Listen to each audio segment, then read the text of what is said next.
I remember back in the day, this was the most uncomfortable conversation I could have. And if I could recall that one incident where I was up for promotion and it was taking forever, and I just did not know what was going on because I was getting all the indications that, yes, I'm up for the promotion and it's going to happen, but it was just not happening on paper.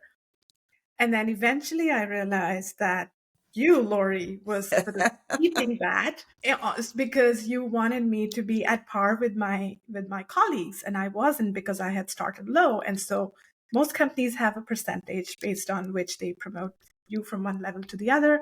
And sometimes that percentage isn't good enough. But as you rightly said, ask those right questions, be aware of where the market is, and assume good intentions, because most companies and most people want to pay you your worth. But sometimes circumstances happen and you just aren't paid at par with what your peers are making. And it's always a good idea to ask those questions and be aware. And yeah, again, push yourself, be uncomfortable, ask those questions, know your self worth, and you'll eventually get what you're worth. So thank you for that piece of advice. Oh, and if I do remember that, and if I could share, I remember being uncomfortable because I recall you pulling me to the side saying, "What is going on?" And I remember thinking, "Shh, I'm going to get in trouble if I tell you."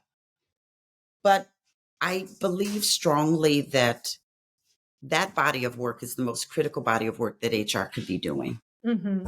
And that double click is required.